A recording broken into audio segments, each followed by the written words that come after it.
ছাত্ৰ ছাত্ৰী তোমালোকক মই ভিডিঅ' ক্লাছলৈ স্বাগতম জনাইছোঁ। আমি এই বন্ধৰ কেইদিনত ইংলিছ গ্ৰামাৰৰ নেৰেশ্যন অধ্যায়ৰ বিষয়ে আলোচনা কৰিছোঁ আৰু আমি সমাপ্তিলৈ আহি পাইছোঁ।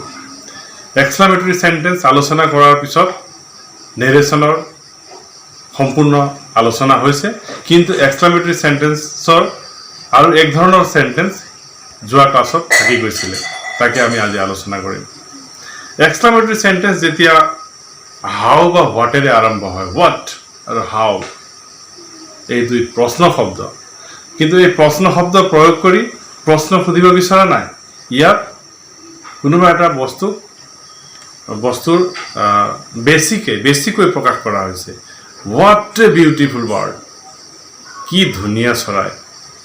হাউ small the snake it is, সাপডাল কিমান সৰু। গতিকে বস্তু সৰুৰ বেছি সৰু আৰু ফুলপাহ বেছি সুন্দৰ। গতিকে সেই দুটা কথা বেছিকৈ বুজাবৰ কাৰণে হোৱাট আৰু হাউ শব্দ দুটা ব্যৱহাৰ কৰা হয় এক্সক্লামেটৰী সেন্টেন্সত। গতিকে যেতিয়া হোৱাট আৰু হাউৰে এক্সক্লামেটৰী সেন্টেন্স আৰম্ভ হয়, তেতিয়া আমি কিছুমান বস্তু বিশেষভাৱে শিকিব লাগিব, জানিবই লাগিব, আৰু এইটো বেছি ইম্পৰ্টেণ্টে। এনেকুৱা কুৱেশ্যনে বেছিকৈ আহে। গতিকে আমি শিকিম হোৱাট আৰু হাউ থাকিলে very much,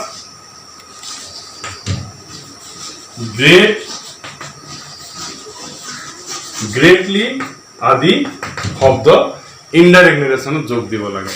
যদি এইখিনি যোগ নিদিওঁ তেতিয়াহ'লে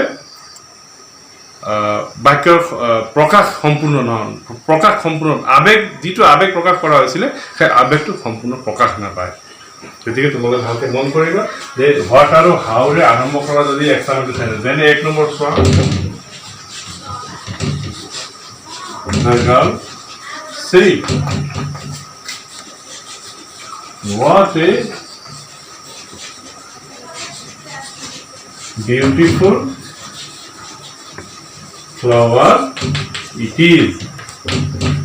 গতিকে আমি এই বাক্যটো যদি আমি নেৰেশ্যন কৰিবলৈ যাওঁ তেতিয়া কি হ'ব? ৰিপৰ্টিং ভাৰ্বটো হ'ব আগৰ নিচিনাকৈ the girl exclaimed in কি হ'ব? কিহত চিঞৰিছিলে? what a beautiful flower it is.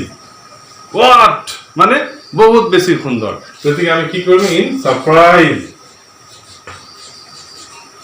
the girl exclaimed in surprise that that আমাক কি লাগিব? subject. What is the subject of this sentence? That is it. So it would be that it. তাৰপিছত আহিল verb, is to কি হ'বগে? was. It was a very beautiful flower. It was a very beautiful flower. এতিয়া আমাৰ ফুল stop হ'ব। ইয়াত ভাৱবোধক চিন আছিলে। Note of exclamation should be replaced by a full stop because the sentence has already become an assertive one. The sentence has already become an assertive one. The girl exclaimed in surprise that it was a very beautiful bird. এই very শব্দটো যদি নিদিওঁ তেতিয়াহ'লে ছোৱালীজনীৰ যিটো ফুল দেখি বেছি সুন্দৰ দেখি পেলাই যেনেকৈ চিঞৰিছিলে সেই ভাৱটো প্ৰকাশ নাপায়। গতিকে ভেৰি শব্দটো লগাবই লাগিব। ঠিক তেনেকৈ the man said, how small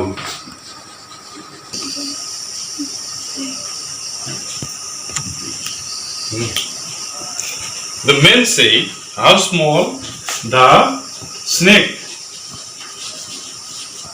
is. How small the snake is. The man said, how small the snake is. ইয়াতো হাউ আছে। হাউ শব্দটো দ্বাৰা ইয়াত কুৱেশ্যন সোধা হয় নাই। ইয়াত শব্দ বেছি সৰু হোৱাৰ কাৰণে হাউ স্মল দ্য স্নেক ইজ বুলি আৱেগটো প্ৰকাশ কৰিছে। বেছি স্মল, ইমান সৰু সাপ দেখাই যেন নাছিলে। গতিকে সেই সাপডাল যে বেছি সৰু সেই কথাটো আমি প্ৰকাশ কৰি দিব লাগে। কি হ'ব? The man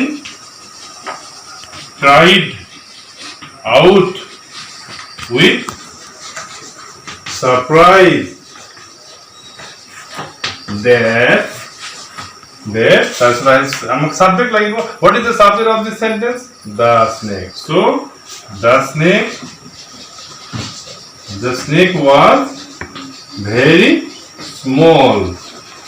The snake was very small গতিকে তোমালোকে মনত ৰাখিবা হোৱাট আৰু হাউৰে আৰম্ভ হোৱা কুৱেশ্যনত আৰম্ভ হোৱা এক্সক্লামেটৰী কুৱেশ্যনত ইনডাইৰেক্ট নেৰেশ্যন কৰোঁতে ভেৰি ভেৰি মাছ বিশেষকৈ ভেৰি শব্দটোৱে প্ৰয়োগ হোৱা দেখা যায় তোমালোকে এই কথাটো মনত ৰাখিবা ছাত্ৰ ছাত্ৰীসকল তোমালোকে নেৰেশ্যন অধ্যায় শেষ কৰিলা আজি কিন্তু ইয়াতে আমি চাম কেইটামান চেণ্টেন্স লৈছোঁ যে প্ৰথম চেণ্টেন্সটো চোৱা the man said I am a teacher of this school এইটো কি চেণ্টেন্স এছাৰ্টিভ চেণ্টেন্স ইয়াৰ ৰিপৰ্টিং ভাৰ্ব কি হ'ব ইনডাইৰেক্ট নেৰেশ্যনত ছেইডে হৈ থাকিব কাৰণ ইয়াত অবজেক্ট নাই অবজেক্ট থকালে টোল হ'লেহেঁতেন আৰু ইয়াত কি বহিব ডেট বহিব গতিকে what is the difference between assertive and interrogative narration সেই কথাটো আমি ভালকৈ মনত ৰাখিব লাগে এইটো হ'ল নেৰেশ্যন ইণ্ট্ৰগেটিভ ইয়াত আমি কি কৰিম হি ছেইডৰ ঠাইত কি কৰিম আস্কড কৰিম ৰিপৰ্টিং ভাৰ্বটো আস্কড হ'ব আৰু ইয়াত ডেট নালাগে ইয়াতো ডেট নালাগে এইখিনি কথা আমি মনত ৰাখিব লাগিব গতিকে আমি যদি কৰি যাওঁ তেতিয়া কি হ'ব the man said that he was a teacher of that school গতিকে পৰিৱৰ্তন কৰা মনত ৰাখা আই টু গৈ কি হ'ল হি হ'ল এম টু গৈ ৱাজ হ'ল দিছ টু গৈ কি হ'ল ডেট হ'ল এনেকৈ আমি পৰিৱৰ্তন কৰাই বনাই ল'লোঁ বাক্যটো ঠিক তেনেকৈ second sentence he said what is this এইটো কুৱেশ্যন সুধিছে চ' এইটো সোধাৰ কাৰণে আমি কি কৰিম হি ছেইডৰ জেগাত কি কৰিম আস্কড হি আস্কডৰ পিছত ডেট নিলিখিবা সাৱধান গতিকে ডেটৰ ঠাইত কি হ'ব WH ৱৰ্ড আছে হয়নে গতিকে WH ৱৰ্ডটোকে আমি লিখি দিলোঁ হোৱাট তাৰপিছত আমাক ছাবজেক্ট লাগিব হোৱাট ইজ দিছ ছাবজেক্ট হ'ল দিছ গতিকে what that was full stop এইটো মন কৰিবা question mark changes to be full stop এইটো দিছ টু ছাবজেক্ট ইয়াত ডেট হৈ আহিলে ইজ টু ৱাজ হ'ল গতিকে he asked what that was next question চোৱা she said to me are you ill today ইয়াত কি হ'ব হি asked me no that লিখিম নে নিলিখো ইয়াত কি লিখিম WH ৱৰ্ড আছে নে নাই গতিকে কি কৰিম অক্সিলাৰি ভাৰ্বৰ পৰা কুৱেশ্যন আৰম্ভ কৰিলে কি কৰিম তুমি কোৱা ইয়েছ ইয়াত কি কৰিম হয় ইফ নহয় whether যিকোনো এটা লিখি দিলে হ'ল ইফ বা whether তাৰপিছত আমাক লাগিব ছাবজেক্ট আর ইউ বুলি কাক কৈছিলে মোক গতিকে এইটো কি হ'ব আই তাৰপিছত আৰ টু গৈ কি হ'ব ৱাজ হ'ল if I was ill today to কি হ'বগে ডেট ডে ফুল ষ্টপ মনত ৰাখিবা no question mark full stop আহিলে কি চেঞ্জ হ'ল ইফ বা whether লিখাৰ পিছত ছাবজেক্ট লিখিলোঁ ইউ টু গৈ আই হ'ল ৱাজ হ'ল তাৰপিছত টুডে টু ডেট ডে হ'ল ঠিক তেনেকৈ হি said to me come into this room নাও কি হ'ব এতিয়া হি অৰ্ডাৰ্ড বা টল্ডো লিখিব পাৰা মি বা অন্য বেলেগ কিবা ভাৰ্বো লিখিব পাৰিম আমি ইয়াত হি এডভাইজো লিখিব পাৰিম আমি এই দুটাতে ৰখাই থলো এতিয়া হি অৰ্ডাৰ্ড বা টল্ড মি তাৰপিছত ইয়াত কি হ'ব ইম্পাৰেটিভ চেণ্টেন্স মনত আছেনে ইম্পাৰেটিভ চেণ্টেন্স ডেট বহিবনে নবহে কি হ'ব এফাৰ্মেটিভ হ'লে টু নিগেটিভ হ'লে নট টু গতিকে কি হ'ব টু কামটো কি হ'বগে go into these two for কি হ'ব that room now to কি হ'ব then হ'ব full stop বহিলে এতিয়া চোৱা কি চেঞ্জ হ'ল কাম go হ'ল these to that হ'ল now to then হ'ল গতিকে এই পৰিৱৰ্তনখিনি আগৰ নিচিনাকৈ মনত ৰাখিবা লাষ্ট চেণ্টেন্স এতিয়া he said to his brother he এই কি চেণ্টেন্স প্ৰথমতে আমি চাই লওঁ লেটাছৰ পৰা আৰম্ভ হোৱা বাক্য কি বাক্য বুলি কৈছিলোঁ আমি লেটাছৰ পৰা আৰম্ভ হ'লে ফাৰ্ষ্ট পাৰ্চন ইম্পাৰেটিভ তেতিয়া আমি কি কৰিম হি suggested to his brother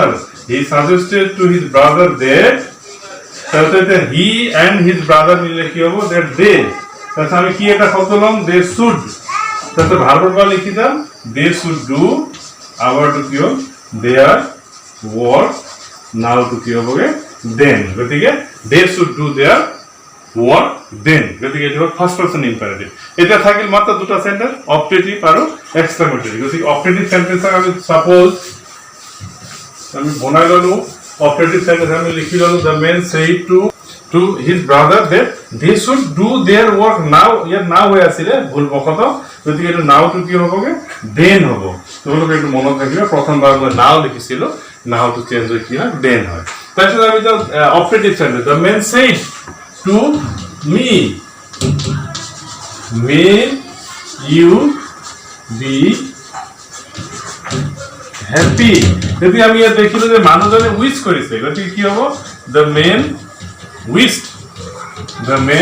উইচড me that I might be happy.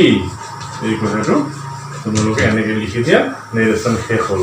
গতিকে এক্সক্লামেটৰী সেন্টেন্স আমি ৰিচেণ্টলি ডিছকাছ কৰিছোঁ, আজি ডিছকাশ্যন কৰিছোঁ, গতিকে ইয়াত আমি ডিছকাশ্যনলৈ জানিলোঁ তোমালোকে বিভিন্ন ধৰণৰ sentence, assertive, ইন্ট্ৰগেটিভ, imperative, first person imperative, operative, এক্সক্লামেটৰী, 7 বিধৰ সেন্টেন্সৰ বিধে বিধে তোমালোকে নিয়মবিলাক মনত ৰাখি কৰা।